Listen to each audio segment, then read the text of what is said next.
Olá pessoal, nós estamos aí para um novo episódio desse bate-papo com o Gilson, que já foi apresentado a vocês no primeiro episódio. Se você não assistiu, volta, que você tem um primeiro episódio dessa conversa sobre a condenação de Ubaldi, uma palestra que foi proferida pelo Gilson no 44º seminário, não é isso, Gilson? 44º Exatamente. seminário de Pedro Ubaldi, aqui de Belo Horizonte, Minas Gerais. E foi no primeiro semestre agora de 2025. Então, Gilson, obrigado mais uma vez, né? Nós estamos aqui ainda na mesma oportunidade, mas separamos essa conversa em duas e já vamos logo para a sua apresentação aí sobre a condenação de Ubaldi, que é muito, muito interessante. Você pode dar continuidade, que a turma aí certamente já assistiu a primeira parte. Isso, meu caro Guilherme. Mais uma vez, estou muito agradecido de estar aqui com vocês. Peço a Jesus que nos abençoe. E vamos então apresentar alguns aspectos curiosos deste fato tão marcante na vida de Ubaldi, mas que foi muito bem superado. Mas, de qualquer forma, abalou o, o querido missionário. E é interessante nós conhecermos alguns detalhes dessa condenação. Então, nós vamos apresentar para vocês alguns aspectos, em resumo, né, dessa condenação. Nós podemos ver os detalhes deste fato no livro Comentários, que faz parte da coleção de Ubaldi, e vocês poderão ler lá com mais detalhes toda a história da condenação, que aqui nós vamos perpassar nos seus principais tópicos. Então, vamos abrir uma apresentação para que possamos acompanhar com mais detalhes todos os aspectos que se envolveram. Então, estamos aí com a nossa condenação de Pietro Ubaldi. Temos aí a primeira página, o frontispício do Index Librorum Prohibitorum, que é o famoso Index, assim chamado resumidamente, é o livro onde os mandatários, né, da Igreja Católica colocam os livros ou até mesmo outros produtos que são proibidos de serem estudados e observados e seguidos pelos seus fiéis seguidores, né? Então, aqui nós temos a condenação do Santo Ofício das obras de Ubaldi, um pequeno resumo, que diz o seguinte: na reunião geral da Suprema Congregação Sagrada do Santo Ofício, os eminentíssimos e reverentíssimos senhores cardeais, encarregados de zelar pelas coisas da fé e dos costumes, tendo ouvido o voto dos reverendos senhores consultores, condenaram e mandaram inserir no índex dos livros proibidos 2 livros escritos por Pietro Ubaldi, cujos títulos são A Sese Mística e A Grande Síntese. No dia seguinte, quinta-feira, 9 do mesmo mês e ano, o Santíssimo Senhor, nosso Pio XII, Papa pela Divina Providência, na habitual audiência concedida ao excelentíssimo senhor assessor do Santo Ofício, aprovou, confirmou e mandou publicar a resolução dos eminentíssimos padres a ele apresentada. Roma, Palácio do Santo Ofício, 10 de novembro de 1937, e o documento... 1939. Perdão, exatamente, desculpe, né? 1939, assinado por Rômulo Pantanetti, chanceler da Suprema Congregação Sagrada do Santo Ofício. Então, aí nós estamos aí com o laudo, né, da condenação, os autos da condenação, dito nesses termos, um tanto quanto pomposos, né, onde, então, são incluídos 2 livros de Ubaldi, até então escritos, né, por Ubaldi, em 1939. Acredito que no URIS também já havia sido Sim. publicado, se não me falha a memória, né, Guilherme? É possível que sim. Isso aí deu um azar danado, porque 2 meses antes a Segunda Guerra começava e enquanto eles ajustavam aí a condenação desses escritos de grande sabedoria. Exatamente, né?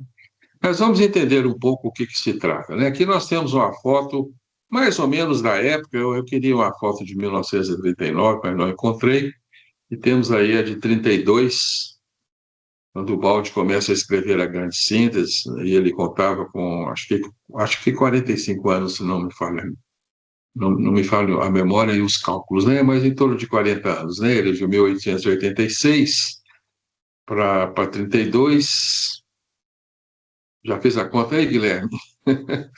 Mas é 40 e poucos anos, né? Bem, enfim, aí nós temos uma foto do Baldi no seu escritório, onde ele compôs para nós essa obra magistral, Grande Síntese.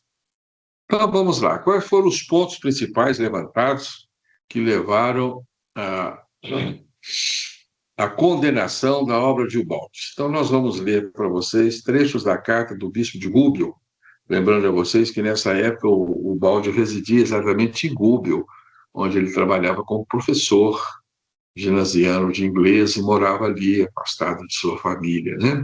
Gubbio está a 32 quilômetros de Assis, então, muito próximo, né, de, de Foligno e daquela região que o Baldi vivia. Bem, mas vamos lá, o bispo Sim. de Gubbio, então, faz para nós um resumo da condenação.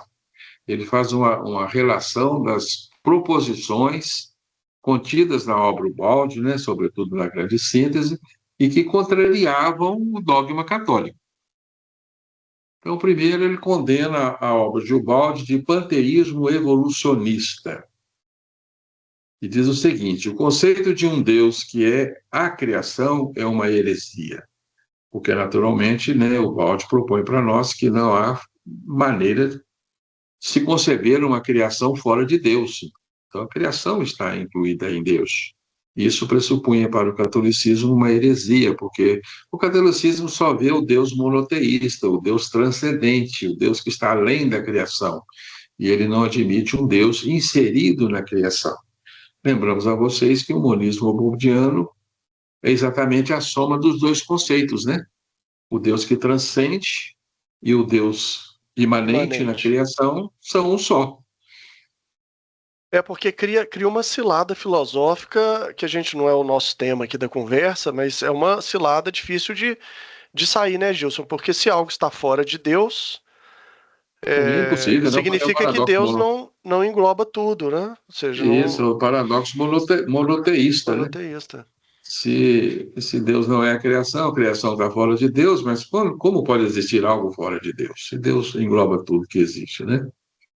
Mas, enfim, Aos amigos ouvintes, a gente deixa só a observação de que ouçam com calma e com desarme, porque o Balde ele não nega as revelações anteriores, mas as harmoniza, não é, Gilson? De maneira que ele exatamente, mostra até ele aonde cada agrega uma uma está nova imagem de correta. Deus, né? É Exatamente. verdade. Elas Um estão Deus corretas, que, mas incompletas de uma certa forma, né? exato, o Deus que é criação e que ao mesmo tempo está além da criação.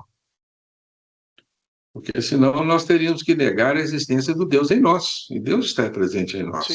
E o mesmo se dá no nosso nível, né? O espírito humano, a cada alma, ela é também, de uma certa maneira, o nosso corpo é parte de nós, mas nós, como alma, somos mais do que a reunião dos nossos órgãos, né? Exatamente. É Se exatamente, pegar um Guilherme. Muito bem pedacinho de lembrado. pele lá, um cabelo, tem o nosso DNA, né? Ou seja, É, ué, é tá parte de ligado a nós nós. também. Nós o sentimos, né? Exatamente. É Sentimos isso. cada parte do corpo, né? É, e amamos cada parte nossa com o mesmo vigor com que amamos todas as outras, né? Bem, mas enfim, Deus é distinto do mundo por seus atributos e sua essência, é o que afirma o catolicismo, que não deixa de ser verdade, porque o nosso mundo, como antissistema, ele se antepõe ao mundo divino, mas ele continua dentro da criação, né?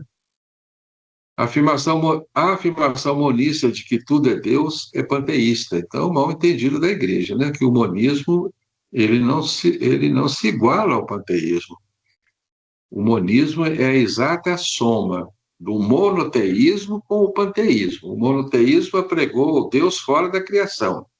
O panteísmo apregou o Deus na criação. o monismo é a soma dos dois, Sim. né? Por incrível que pareça, o monismo vai somar o monoteísmo, o Deus transcendente, com o panteísmo, o Deus imanente.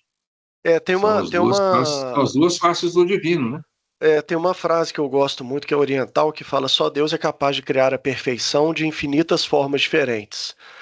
Então, talvez o maior traço de diferença entre o panteísmo e o monismo, Gilson, se você me permite, seria então o fato de que no panteísmo se perde a individualidade e no monismo essa individualidade se transforma a afeição do que aconteceu com o próprio Cristo, tornando-se una com Deus novamente, como era no princípio antes da queda. Sem perder a atribuição de um eu, De um eu, de uma unidade desse grande de uma sistema. individuação, né? Porque seria só a morte, né? Então é Isso. uma fusão perfeita e distinta do que a gente possa conceber, né, Guilherme? De uma maneira muito resumida, seria isso mesmo, né? Com certeza, você está bem enfronhado aí nesses conceitos e você está ajudando muito a aclará-los, né? De forma que o Balde foi condenado pelo seu pensamento monista, que é um pensamento maravilhoso, né? Que traz uma nova imagem de Deus, traz Deus para a nossa realidade e, ao mesmo tempo, coloca no seu pedestal de Criador e nos afere, assim, uma imagem belíssima de Deus. Bem, a segunda proposição é a seguinte: todos os dogmas podem ser compreendidos. Ora, o conceito de sobrenatural e fundamental para a teologia católica é a base da fé, né? Não percam de vista que essa daí é a argumentação dos únicos condenatórios. Bem, então a Igreja Católica se sustenta, né, se fundamenta na existência de mistérios insolúveis, que jamais poderão ser compreendidos pela mente humana. Isso é um dos fundamentos da teologia católica e base da fé católica, enquanto que o Baldo dizia que não. Nós vamos terminar compreendendo todos os grandes mistérios da criação. E Todos os Jesus nos dogmas serão prometeu compreendidos. isso, né? De uma certa Pois forma, né? tereis a verdade vos libertará, né, Guilherme? Sim, e, o- e, Nós o- vamos e em conhecer a João, verdade total, né? e em João também, com o envio do Consolador para explicar coisas que ele não podia explicar ainda na época, né? Exatamente. Então, nós vamos participar do conhecimento absoluto, né? A ciência infusa de Deus, nós faremos parte dela. Então, todos os dogmas serão compreendidos, todas as verdades nos serão reveladas. O que não significa, e para quem é católico, que nós vamos nos igualar a Deus em algum momento, né? Deus é sempre mais como Jesus falava: o Pai é maior do que eu, Deus transcendente é sempre maior do que a criação. Exatamente, é um dos equívocos, um dos nossos grandes equívocos foi a intenção de nos igualarmos a Deus, né? Que nos levou à queda espiritual, né? Que é o mito de Lúcifer. Serei como o Altíssimo, né? Exatamente. Exatamente, né, Guilherme? Bem, a terceira proposição da Santíssima Trindade. As três pessoas que integram Deus são espirituais e não matéria e energia. É um absurdo querer explicar o maior mistério da fé católica. E o Baldi nos trouxe uma visão belíssima da Santíssima Trindade. Ele propõe espírito, matéria, espírito, energia e matéria como uma expressão da Santíssima Trindade no nosso universo, embora a Santíssima Trindade, na sua origem, ela transcenda esses três elementos, né? Porque esses três elementos se manifestam no nosso universo de uma forma deteriorada, né? A matéria e a É. energia são deteriorizações da substância, né? Ô, Gilson, isso, Mas isso você pegou do documento, você teve acesso ao documento de inserção no Index e pegou desse não, não, documento? não, isso está Isso do livro relatado Comentários, né? na obra comentário. Foi o Balde que Você recolheu teve, isso, você né? teve acesso a esse documento já, o original? Não tive acesso direto a ele, nem sei se ele existe acessível dessa forma, Guilherme. Uhum. Seria até interessante procurar, mas eu Um tema bom de não tive, pesquisa, né? não. Ô, Não, Gilson, isso aí aqui, é do próprio sim, livro do livro Comentários. Comentários. Ô, Gilson, aqui há uma confusão bem significativa, porque o Balde não diz na sua obra que a Trindade Pai, Filho e Espírito são matéria, energia e espírito, mas que a essência que está em Pai, Filho e Espírito Santo é a mesma que está também em outras trindades, ou seja, o momento do conceito, Exatamente. o seu aspecto dinâmico e o seu aspecto estático, não é isso? Com certeza, matéria e energia são apenas configurações ilusórias, né, que se nos apresentam no nosso universo, mas são movimentos, né? São, vão muito além, né, da simples matéria e da simples energia. É um mal-entendido, né, Guilherme, da teologia católica aí, né? Dizer que o Balde disse que as três pessoas são espírito, matéria e energia. A gente entende muito bem quando o Balde explica o que Sim. ele quer dizer sobre a Santíssima Trindade, né? São três momentos da divindade. A gente coloca um exemplo simples, Gilson, que é a questão da cadeira, que todo mundo muitas vezes está sentado assistindo essas conversas, né? E a cadeira é um objeto universal, mas ela foi primeiro ideia na mente de alguém que depois teve que se movimentar para reunir os materiais, decidir de qual material que é feito, e por fim tem a cadeira propriamente dito, o objeto no qual ela está sentada. E tudo na criação segue esse mesmo rito, né? É primeiro conceito, ideia, abstração, para Concepção, né? concepção, para depois ter o seu aspecto dinâmico, É, para então gerar exatamente. algo que é caracterizado como filho, né? Jesus, a experiência concreta de Exatamente. Deus para nós, né? Exatamente, Guilherme. Não é o momento da gente estudar esses aspectos ternários do universo, mas eles se desdobram em ensinamentos fantásticos, né?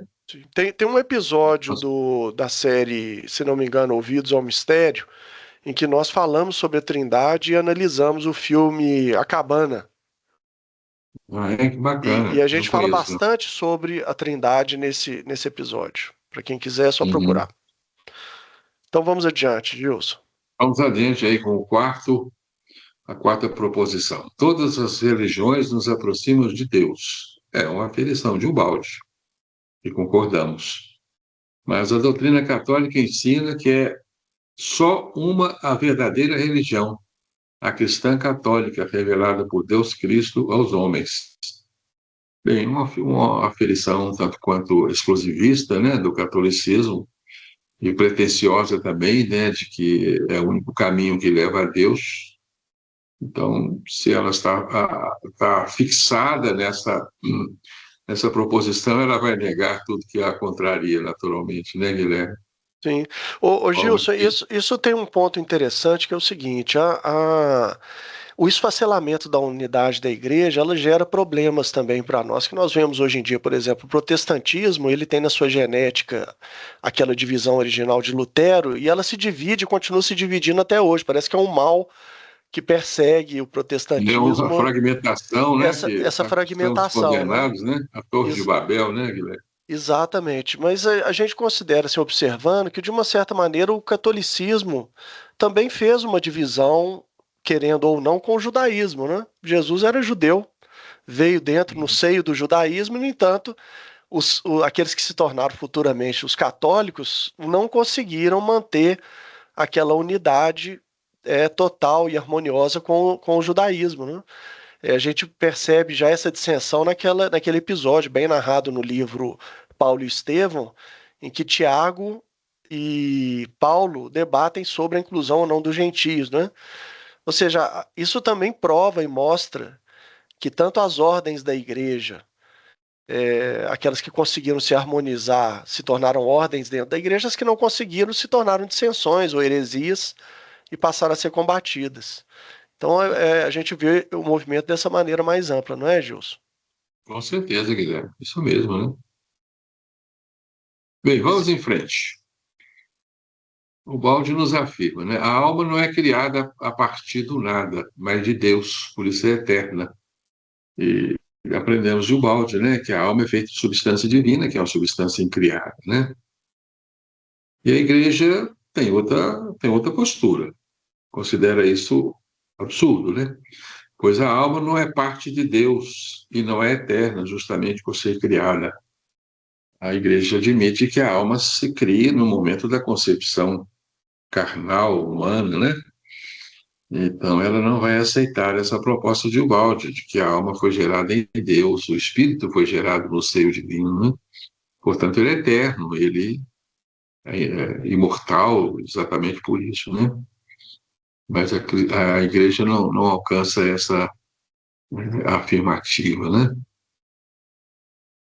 Bem, a sexta Exatamente. proposição, né? A evolução da alma humana. O Balde propõe, como todas as doutrinas espiritualistas, que nós estamos evoluindo desde o seio infecundo da matéria ao espírito. Mas isso é uma proposição também completamente condenada pela Igreja, né? A Igreja afirma que a evolução da matéria ao espírito é contrária ao dogma católico. A alma não é produto da evolução da matéria ao espírito, mas nós continuamos acreditando que sim, né? Porque tudo é É, espírito, no seio da natureza, né? Afinal de contas, exatamente. né? Essa aí há muita confusão também, e talvez um bom exemplo seja o dos estados alotrópicos da água, né? Ou do carbono que a gente vê, né? Da água sendo Hum, gelo, sendo sólido, passando a um estado é, líquido e gasoso, é o mesmo elemento em estados mesmo diferentes. elemento, exatamente. E aí não é que a matéria, a pessoa logo pensa que a matéria se torna espírito, não, ela é parte do espírito, mas que está engruvinhada, digamos assim, É uma manifestação, né? captada pelo Uma, egoísmo, é pelo uma egocentrismo, manifestação né? momentânea, né? Uma manifestação momentânea. Exatamente, exatamente. Beleza. Bem, seguindo então, a sétima proposição é a preexistência, a sobrevivência da alma, ou seja, a reencarnação, que é admitida por Ubaldi. Ubaldi tornou-se reencarnacionista aos 25 anos, ele afirma, né?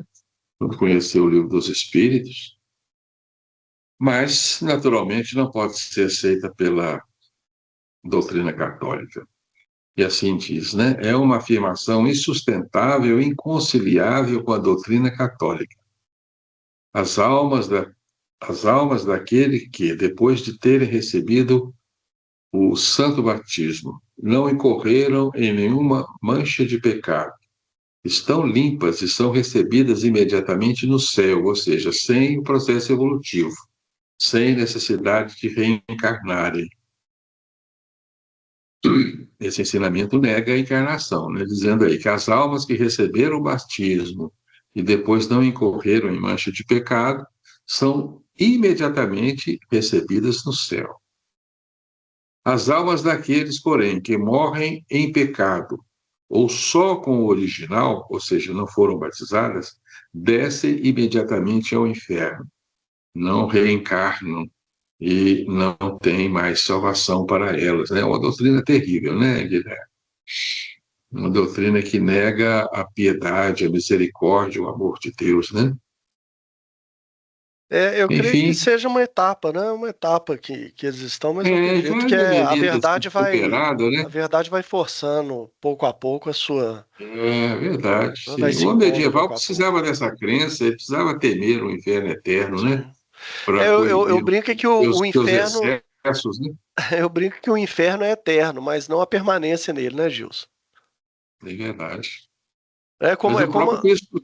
é como uma É, escola. A escola, ela tá sempre lá. Se você bate numa turma de primeiro ano, os alunos estão aprendendo, sei lá, somar, dividir, multiplicar e subtrair. Se você volta no outro ano, é a mesma coisa, mas os alunos são outros, né? A escola está sempre lá, mas os alunos vão migrando de uma turma para outra, né?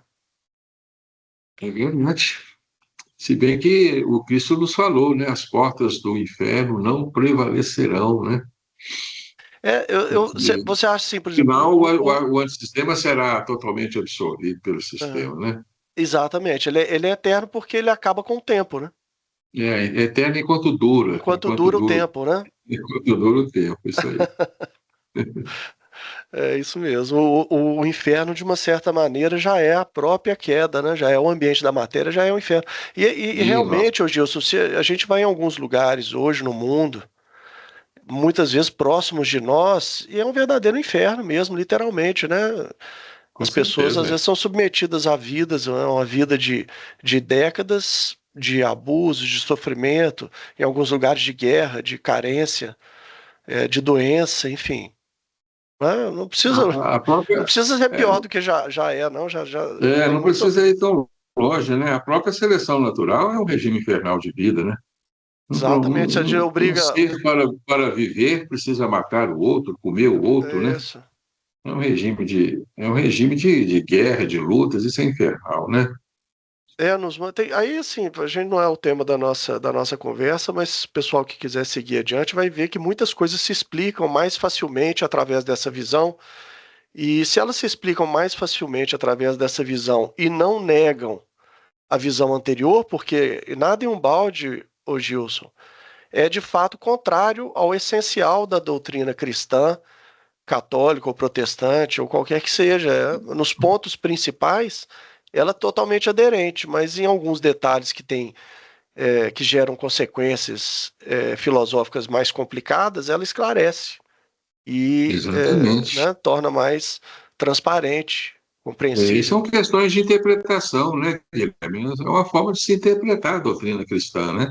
A doutrina cristã extrapola a simples aferição dos mortais, né? Você pode entendê-la de uma forma ou de outra. Então, a doutrina católica interpretou o cristianismo dessa forma, né? Mas você pode observar que o evangelho contém indícios de reencarnação, né? Sim. Ô Gilson, a definição de verdade clássica é a adequação da inteligência à realidade. Ou seja, quando a inteligência se dobra àquilo que é real. A definição de ideologia é o contrário. É quando você quer dobrar a realidade à inteligência. Ok? Você Uhum. acha que nesse caso as igrejas muitas vezes elas estão mais com ideologia, ou seja, conceitos, interpretações, como você disse, que são criações da mente, criações interpretativas, mas que não correspondem à realidade dos fatos. Nesse caso, a filosofia seria uma ferramenta útil, e aí o Baldi entra como um filósofo de grande calibre, para exatamente ajudar as pessoas religiosas de fato a retomarem o caminho da verdade e se aterem Mudar mais a à verdade do que à ideologia, né? ideologia ou dogma. Você tem razão, Guilherme, é isso mesmo, é uma ideologia, né? Não é nada mais que isso, né? Que precisa ser trabalhada com o tempo e absorver novas modalidades da verdade, né? Sim. Bem, mas enfim, esses são os 7 pontos capitais dos autos de condenação do Santo Ofício, né, da Igreja Católica, e termina o relato, né, pedindo ao balde a reprovação e a retratação dos erros e a retirada do mercado de todas as edições, mesmo as estrangeiras. Uma profunda pretensão, né, totalmente autoritária, né? Então, pediam ao balde a retratação dos seus erros, né? E a retirada, o recolhimento de todas as suas obras. Bem, o que o balde vai nos ponderar a respeito disso, né? Então, nós temos o ponto de vista de Ubaldi, aí eu também catei do texto original os pontos principais, sabe, Guilherme? E peço a vocês que no livro Comentários vocês podem ler na íntegra o comentário de Ubaldi, que vale a pena ser lido, sabe? Vale a pena mesmo ser ponderado, né? Mas os seus pontos principais são esses aí. Ele relata que foi um duro golpe após tantos anos de fadiga para nos trazer aquelas obras. Quando há equilíbrio dentro da consciência tranquila diante de Deus, as reviravoltas exteriores têm pouco poder. Assim julgou o balde aquela condenação, apesar de ter sido para ele um golpe, ele estava bastante firme da sua posição e trazia a sua consciência tranquila de que ele não havia cometido erros.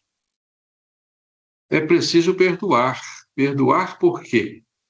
Transparece evidente que os representantes da igreja estão absolutamente ignários ignaros da realidade dos fatos.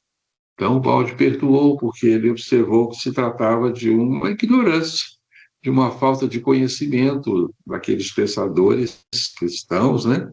Muito bem intencionados na defesa dos seus idealismos, né, Guilherme? Mas eles ainda estavam fixados em conhecimentos incompletos. E segue o balde. Agradeço a uma dezena de revistas e jornais católicos por terem comentado a condenação e a cerca de 60 jornais italianos que trouxeram a notícia. Propaganda não solicitada, gratuita, vantagem para o editor, não para mim, pois não ganho nessas coisas. Pois se sabe que o público, que não é santo, gosta mais das coisas proibidas do que das lícitas.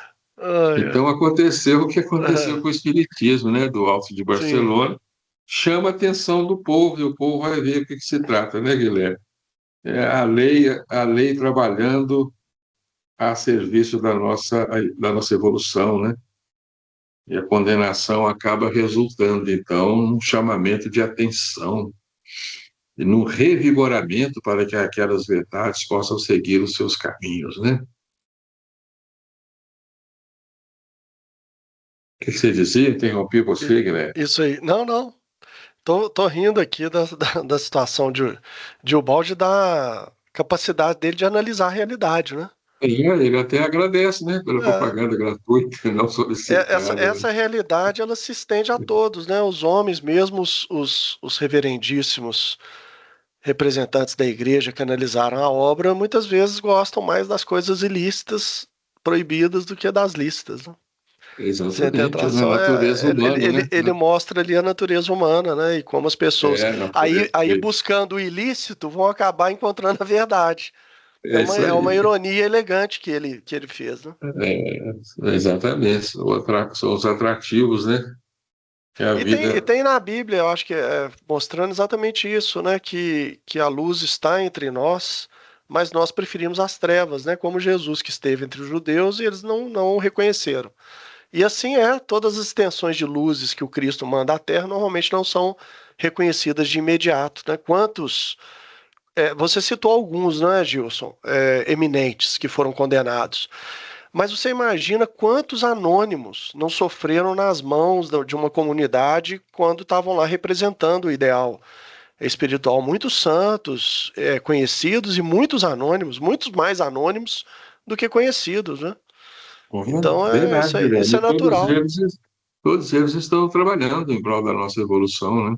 Sim. À É uma medida mãe de que família que reza, que é é pia, isso aí. que tem fé, e toda a família, né, não compreende aquele sacrifício, e ela é silenciosa durante toda a vida, sofrendo um É. calvário pessoal, né? Mas esse é o convite do Cristo, né? O calvário E pessoal. todas essas almas sustentam um pouco de ideias fantásticas, né? É um verdadeiro exército, né? Como diz aí o Vitor Hugo, né? Exatamente. Que nada pode deter quando é chegada a sua hora, né? Sim. Bem, segue o balde. Pus-me em silêncio. Humilho minha pessoa aos pés da igreja. O objetivo é, desde agora e será até o fim, o de fazer o bem. Então, o balde não partiu para a contenta, né? Não foi à luta, não brigou, não esperneou, não reclamou, ficou em silêncio. Não podia reprovar e retratar uma verdade que não era minha, mas fora recebida por inspiração. Uma verdade que eu sentira com sincera e profunda convicção que não podia renegar sem mentir. Prefiro morrer a pensar que eu posso deixar de manter as minhas afirmações. Retratar seria aqui apropriação indébita, seria trair uma missão aceita. A quem obedecer, a igreja ou a Deus? Sou apenas um instrumento. Então, Balde se negou a Excelente. retratar porque ele percebia que as suas revelações eram frutos de inspiração, não lhe pertenciam, então ele não podia retratar aquilo que não era dele. E isso mostra aquilo que nós falávamos sobre verdade e ideologia. Verdade é aquilo que a inteligência se dobrando à realidade. O balde via como realidade, logo ele não podia ir contra isso para não faltar com a verdade, né? E ele foi sincero, ele foi verdadeiro, né, Guilherme? Ele manteve a sua posição, né? Isso foi muito importante para a continuação da sua obra, né? E tem que pensar o seguinte também, né, Gilson? As pessoas, sobretudo os espíritas que são reencarnacionistas, deveriam considerar muito a questão de condenar o balde ao exílio, porque é, o que nós deveríamos pensar de uma pessoa que morre sem oferir qualquer resultado de sua própria obra? Pelo contrário, só coleta sofrimentos, negações, né, condenações e dá o exemplo silencioso de fidelidade àquilo que o íntimo revela para ele, que essas vozes, né, que essas revelações trazem para ele. E não Então, desiste, né? Persevera, né? exatamente. Então, E vai é um até o fim, indício né? de cristandade real, né? É, exatamente. Isso aí que indica um missionário, né? Aquele que segue uma missão, ainda que a contragosto da maioria, né? Sim. E continua o balde. Como podem ser abaladas convicções tão profundas que se formaram diante da sensação de Deus presente? Então, o balde tinha perfeita convicção de onde vinham as suas revelações. Ele as percebia, ele aferia as suas altitudes espirituais no seu próprio íntimo, né? Correções profundas, extremamente elevadas, que ele não podia negar, né? Como não negou. A minha não é luta contra a igreja, a minha luta, né, não é luta contra a igreja, mas apenas contra uma particular atitude filosófica escolástica. E isto porque ela se me apresenta como uma forma mental que eu sinto ser um perigo diante dos gravíssimos tempos iminentes. Então, o Borges declara que ele não era contra a igreja, ele era respeitoso com a igreja, Sim. ele amava a igreja cristã, em todas as suas facetas e todas as suas apresentações, né? Ele não é contra a igreja cristã, que nós temos muito a agradecer à igreja, né?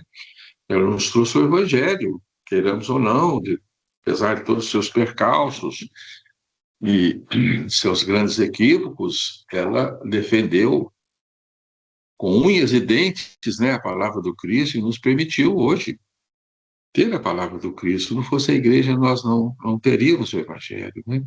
Então, precisamos ter também um respeito para com a igreja. Sim. Quando falamos dos erros do catolicismo, nós não queremos diminuir o seu valor em absoluto.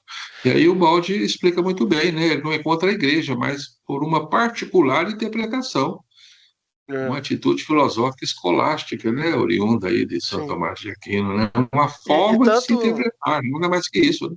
eu até dou um depoimento pessoal meu, Gilson, depois de estudando tantos anos, né, a doutrina espírita e conhecendo o balde, eu sempre me ressenti da minha distância, da igreja, né, porque a minha primeira formação foi dentro da igreja católica. E eu tinha perguntas que eu fazia e o padre falava, isso são mistérios, isso é mistério. Eu falo, pô, mas não é possível, né? Tem que ter uma resposta para isso. E eu fui conduzido ao estudo da doutrina espírita por muitos anos. Cheguei ao balde também por uma experiência mística de ver o sofrimento de um leão devorando uma gazela.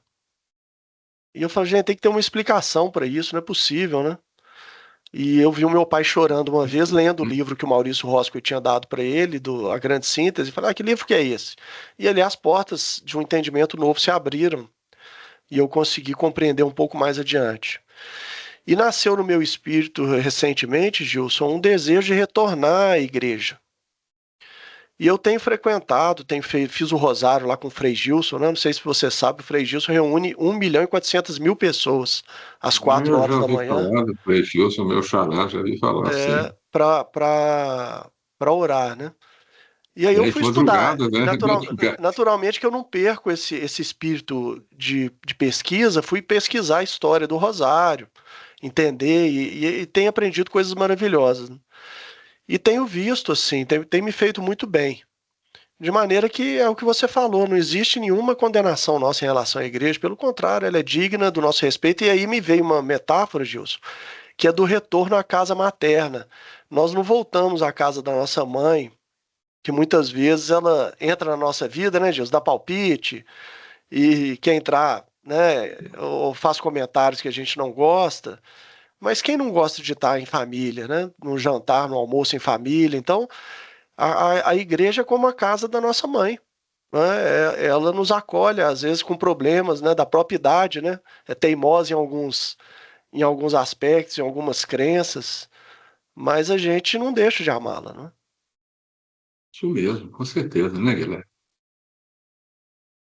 Bem, avancemos um item mais. Continua o balde.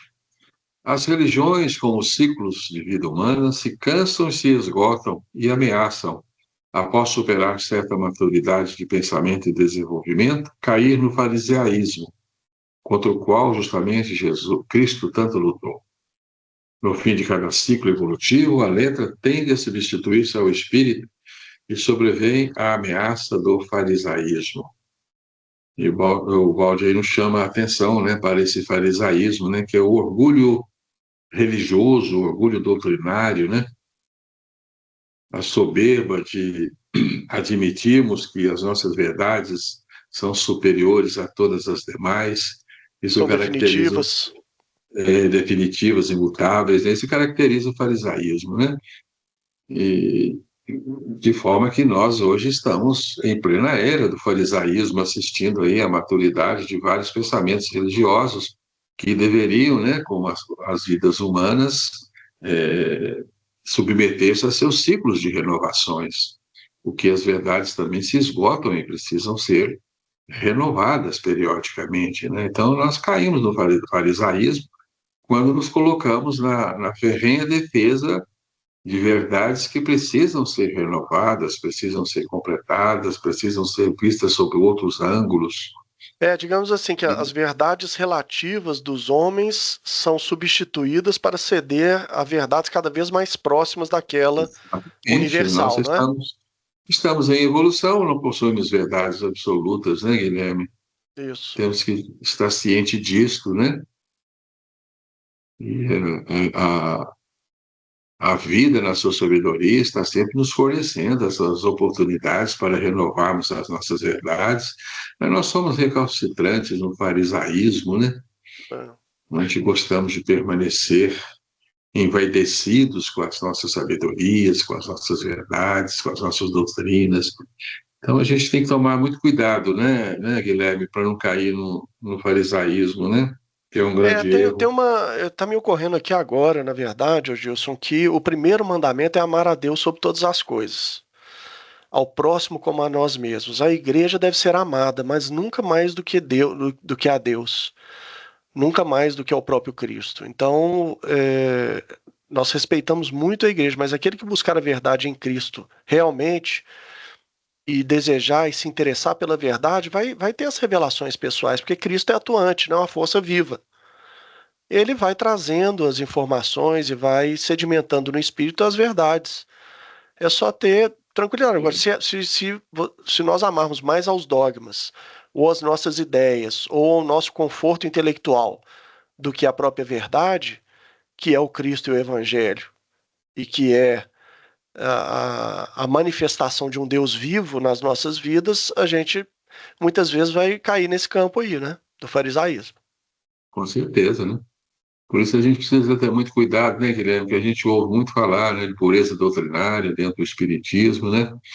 E Sim, é lícito essa defesa dos princípios fundamentais, mas precisamos estar abertos a renovações, senão caímos no farisaísmo, no sim. dogmatismo, né, no misoneísmo, né, que E a são gente percebe obstáculos que ao nosso progresso, né? nisso aí vão divisões, né, Gilson? Aí é um pessoal que acha que o Chico Xavier é católico demais, e aí já começa a ter um espiritismo de um jeito, espiritismo de outro, e assim, A mensagem de Emmanuel é condenada, né, como uma mensagem muito exatamente. Aí o balde é uma religiosa, né? coisa diferente. E você sabe que eu senti um conforto espiritual retornando ao sacramento simples da igreja, porque me deu um sentimento de falar assim, pô, eu estou abandonando essa lide da divisão. Né? Vou retornando, quando me perguntarem alguma coisa, eu dou o testemunho do Muito que eu legal sei esse e do que eu retorno, né? conheço.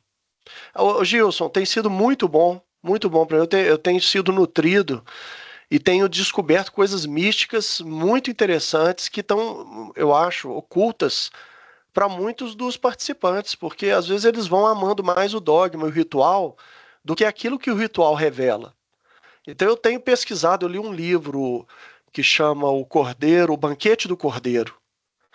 Quantas coisas tem que, com o olhar de Ubaldi, você vê a descrição que o católico faz da essência dos sacramentos, como por exemplo da Eucaristia e outros, da origem, das palavras que são usadas.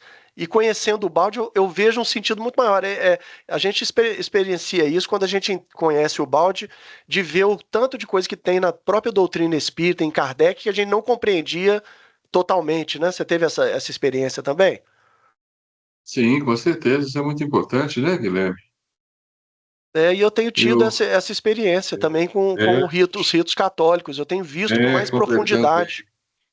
completando o que você está falando, né, uma das grandes gratidões que eu tenho por Ubaldi é abrir o nosso coração para as diversas doutrinas e escolas religiosas do mundo e aceitá-las todo como verdadeiras e parcelas da grande realidade, né? Então, com o balde, a gente já não se fixa mais na postura que tínhamos, preconceituosas, né, de sermos contrários a esta ou aquela religião, certo? Nós abraçamos a todas elas, né? O balde fez muito bem para o meu coração, porque eu era muito espírita, continuo espírita, é verdade, né? A doutrina espírita é fantástica, né? Não a abandonei, mas hoje eu abraço o catolicismo, os evangélicos, né? Eu compreendo mais, né? A verdade que eles trazem, as Sim, doutrinas orientais, todas elas, né? Se tornam sagradas aos nossos olhos, né, Guilherme? sim, Nós nos tornamos respeitosos com todas elas, né? E isso exatamente. acalma muito o nosso coração, né? O nosso psiquismo se acalma porque você Uhum, deixa aquele palco de, de, de, de lutas ideológicas, né? Que sim. você vivia numa arena ideológica lutando contra essa e aquela verdade. Agora nós já não lutamos, É. nós Eu acatamos e vejo sabemos aferi-las no seu devido valor, né? o balde ele nos traz dentro da lei de diferenciações, né, que os organismos se diferenciam internamente, cumprem funções específicas, se especializam.